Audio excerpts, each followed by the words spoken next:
지난 10일 밤 또 한 명의 123 비상계엄 핵심 관계자가 구속됐습니다. 바로 김태효 전 대통령실 국가안보실 1차장인데요. 이번엔 계엄 선포 자체가 아니라 계엄 선포 이후에 벌어진 일이 문제가 됐습니다. 미국을 비롯한 우방국들에게 계엄이 정당했다는 메시지를 전달한 혐의입니다. 오늘은 김태효 전 차장이 정확히 무슨 혐의를 받고 왜 구속까지 됐는지, 그리고 이게 앞으로 어떤 파장으로 이어질지 여러 시각을 균형 있게 정리해드리겠습니다. 먼저 전체 그림을 이해하기 위해 123 비상계엄 수사가 지금 어디까지 와 있는지 짚고 갈게요. 2024년 12월 3일 밤 비상계엄이 선포된 이후 지금까지 여러 특검이 순차적으로 꾸려지며 관련자들에 대한 수사와 재판이 이어져 왔습니다. 계엄 선포 자체를 지시한 윤석열 전 대통령을 비롯해 계엄군을 동원한 군 지휘부, 국회 봉쇄에 관여한 경찰 지휘부 등이 차례로 재판에 넘겨졌고요. 이번 김태효 전 차장 구속은 계엄이라는 사건의 국내적 측면이 아니라 대외적 측면, 즉 외교 라인이 이 사건에 어떻게 관여했는지를 파고든 결과라는 점에서 이전 수사들과는 결이 조금 다릅니다. 먼저 김태효 전 차장이 어떤 인물인지 짚고 갈게요. 윤석열 정부 대통령실에서 국가안보실 1차장을 지낸 인물로 외교안보 정책 실무를 총괄하던 핵심 라인이었습니다. 이번 정부 출범 초기부터 대미 외교와 한미 동맹 관련 실무를 주도해온 인물로 평가받아 왔는데요. 그런 그가 이번엔 123 비상계엄과 관련해 구속되는 처지에 놓인 겁니다. 핵심 혐의는 이렇습니다.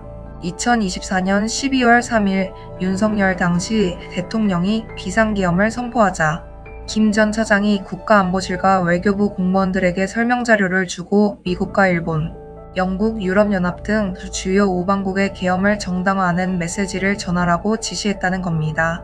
당시 전달된 메시지에는 이번 조치는 자유민주주의를 지키기 위한 것이다. 헌법, 테두리 안에서 이뤄진 정치적 시위일 뿐이다. 라는 취지의 내용이 담긴 것으로 알려졌습니다. 계엄이라는 초헌법적 조치를 마치 정상적이고 정당한 조치인 것처럼 외국에 설명하려 했다는 게 특검의 판단입니다. 여기서 잠깐 김 전 차장이 받는 혐의명을 정확히 짚고 갈게요. 내란 중요 임무종사 그리고 직권남용 권리 행사방해입니다. 내란 중요 임무종사란 내란죄가 성립하는 상황에서 중요한 임무를 실행한 사람에게 적용되는 혐의로 내란을 직접 지시하거나 계획한 사람만큼은 아니어도 그 실행에 핵심적으로 관여했다고 볼 때 적용됩니다. 즉 특검은 김 전 차장을 단순히 지시를 이행한 실무자가 아니라 계엄이라는 사건이 성립하고 유지되는데 중요한 역할을 한 인물로 보고 있다는 뜻입니다. 이 사건을 수사한 건 2차 종합특검이었습니다. 지난 7일 종합특검은 김 전 차장에 대해 구속영장을 청구했고 10일 오전 10시부터 서울중앙지법에서 구속 전 피의자 신문 이른바 영장실질 심사가 진행됐습니다. 이날 법원에 출석한 김 전 차장은 취재진이 윤석열 전 대통령의 지시가 있었는지 계엄 해제 이후에도 메시지 전달을 지시했는지 물었지만 다음 기회가 되면 말씀드리겠다는 말만 남기고 법정으로 향했습니다. 심사에 출석한 특검팀 권영빈 특검보의 발언이 특히 눈길을 끌었는데요.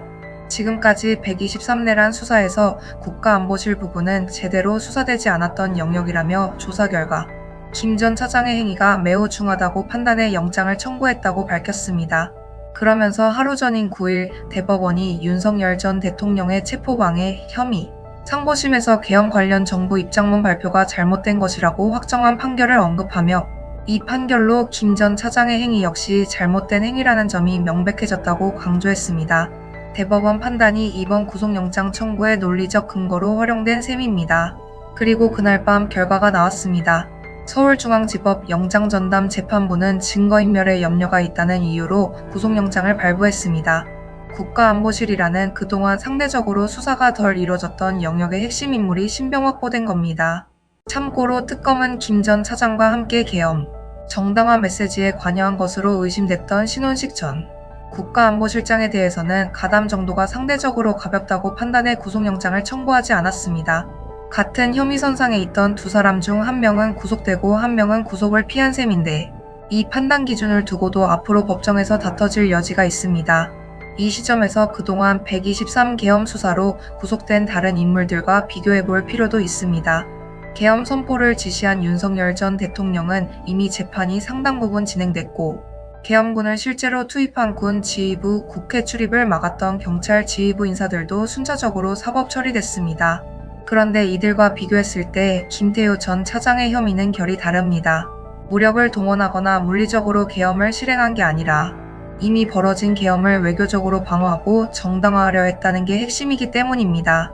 그래서 일각에서는 이게 과연 물리적 실행 못지않게 중대한 혐의로 볼 수 있느냐는 의문도 제기되고, 반대편에서는 국제사회를 상대로 한 여론전까지 계엄의 일부로 봐야 한다는 반박도 나옵니다. 외교적 측면에서 보면 이번 사건은 조금 더 미묘한 문제를 안고 있습니다. 계엄 정당화 메시지를 받았던 미국, 일본, 영국, 유럽연합 등은 이미 한국 정부로부터 공식 설명을 받은 당사자들입니다. 그런데 그 설명 자체가 국내 사법체계에서 잘못된 행위로 규정되면서 결과적으로 우방국들도 정당하지 않은 근거로 상황을 설명받았던 셈이 됐습니다. 이 부분이 향후 외교적으로 어떤 뒷수습이 필요한지, 혹은 우방국들이 이 사안을 어떻게 받아들이고 있는지는 아직 표면적으로 드러난 게 많지 않아 추가로 지켜볼 부분입니다. 이번 구속이 갖는 의미는 단순히 개인 한 명이 구속됐다는 데 그치지 않습니다. 종합특검은 그동안 윤석열 전 대통령이 신원식 전 실장과 김태효 전 차장을 통해 우방국의 계엄, 선포 배경을 설명하도록 직접 지시했는지를 의심해왔는데요. 김 전 차장의 신병을 확보한 만큼 앞으로 이 지시 라인, 그러니까 윤석열 전 대통령까지 이어지는 명령체계를 규명하는 수사가 본격화될 가능성이 커졌습니다. 실제로 언론들은 이번 구속을 두고 종합특검이 외교안보 라인 실세의 신병을 확보하면서 수사기간을 연장하는 입법에도 힘이 실릴 것이라고 전망하고 있습니다. 여기서 종합특검의 수사기간 연장 문제도 짚고 넘어가야 하는데요. 종합특검은 수사기간이 얼마 남지 않은 상황에서 특검법 개정을 통한 기간 연장을 국회에 요청한 상태였습니다. 그런데 국회 법사위 검토 보고서에서는 이 연장 요청에 대해 일부 부정적인 반응도 나왔던 것으로 전해졌습니다. 이런 상황에서 김 전 차장의 구속이라는 성과가 나오면서 특검 수사가 아직 끝나지 않았다는 점, 그리고 밝혀야 할 게 더 남아있다는 점이 부각되며 연장 논의에도 영향을 줄 것으로 보입니다. 정치권 반응도 엇갈립니다. 여권과 특검 측에서는 국가안보실이라는 성역이 무너지고 계엄의 전모가 밝혀지는 계기가 될 것이라는 기대가 나오는 반면, 야권에서는 정치 보복성 수사라는 반발도 여전합니다. 다만 대법원 판결이라는 명확한 사법적 근거가 이번 구속영장 발부의 배경이 됐다는 점에서 이전 사안들과는 조금 다른 무게감으로 받아들여지고 있는 분위기입니다. 다만 이 사안을 조금 더 냉정하게 볼 필요도 있습니다. 특검 측 논리는 대법원이 계엄 관련 정부 입장문 발표를 잘못된 것으로 확정했으니 그 입장문을 우방국에 전달한 행위도 자동으로 잘못됐다는 흐름인데요. 법조계 일각에서는 정부 입장문을 국내에 발표한 행위와 외교, 경로를 통해 우방국에 설명한 행위를 완전히 동일한 층위로 볼 수 있느냐에 대해서는 이견이 있을 수 있다는 지적도 나옵니다. 외교 실무자가 정부 결정을 대외적으로 설명하는 행위 자체는 통상적인 업무 범위에 속할 수도 있기 때문에 어디까지가 정당한 직무 수행이고 어디서부터가 내란에 대한 중요한 가담인지 이 경계가 결국 향후 재판에서 핵심 쟁점이 될 가능성이 큽니다. 반대로 특검 측 입장에서는 통상적 외교 업무였다면 굳이 사실과 다른 정당화, 논리를 만들어 전파할 이유가 없었다는 점을 근거로 들고 있어 양측 주장이 팽팽하게 맞설 것으로 보입니다. 향후 절차도 짚어볼게요. 구속됐다고 해서 유죄가 확정된 건 아닙니다. 앞으로 특검은 구속기간 안에 수사를 마무리하고 기소 여부를 결정해야 하고, 기소가 이뤄지면 정식 재판을 통해 혐의 인정 여부가 가려지게 됩니다. 특히 이번 사건은 윤석열 전 대통령의 직접 지시가 있었는지가 핵심 변수인데, 만약 그 연결고리가 재판 과정에서 명확히 입증된다면 파장은 지금보다 훨씬 커질 수 있고, 반대로 김 전 차장의 독자적 판단으로 결론 난다면 사건의 무게감 자체가 달라질 수 있습니다. 정리하면 이번 김태효 전 차장 구속은 123 비상계엄 수사가 이제 계엄 선포 그 자체를 넘어서 계엄 이후의 외교적 뒷수습과 정당화 시도까지 파고들고 있다는 걸 보여주는 사건입니다. 동시에 이 사건은 어디까지가 통상적인 국가 업무이고 어디서부터가 내란에 대한 가담인지를 가르는 상당히 미묘한 법적 경계선 위에 서 있는 사안이기도 합니다. 앞으로 관건은 크게 세 가지로 정리할 수 있습니다. 첫째, 이 메시지 전달이 윤석열 전 대통령의 직접 지시였는지가 밝혀질 것인지. 둘째, 통상적 외교 업무와 내란 가담 행위 사이의 경계를 법원이 어떻게 판단할 것인지. 셋째, 종합특검의 수사기간 연장이 실제로 이뤄질 것인지. 이 세 가지에 따라 앞으로 수사와 재판의 방향, 그리고 국가안보실 라인 전체에 대한 추가 수사 여부까지 크게 달라질 것으로 보입니다. 여러분은 이번 구속을 어떻게 보시나요?